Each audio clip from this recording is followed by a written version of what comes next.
Virginia is recognized. Thank you, Mr. Speaker. I yield 1 minute to the gentleman from Connecticut, a distinguished member of the Committee on Education and Labor, Mr. Courtney. The gentleman from Connecticut is recognized. Thank you, Mr. Speaker. Just a few weeks ago, right before Memorial Day, President Trump very quietly, behind closed doors, vetoed this bill, a bill that protects a borrower's defense rule, which was supported by a wide range of veteran service organizations.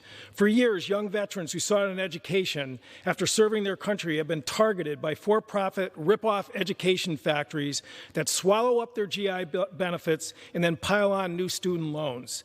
Stories abound about men and women who wore the uniform of this country left with crushing debt and worthless degrees that denied them the rewarding careers they were promised.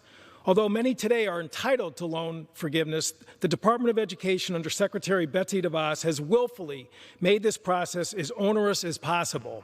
If we listen to the American Legion, the Iraq and Afghan veterans of America, and the Vietnam veterans of America vote to override, and we can restore to these victims of fraud and greed some semblance of financial solvency. If we do not override this veto, the share of eligible debt forgiveness will drop from 53% to just 3% and will betray thousands of Americans who stepped up and volunteered to protect our nation. Vote yes to override.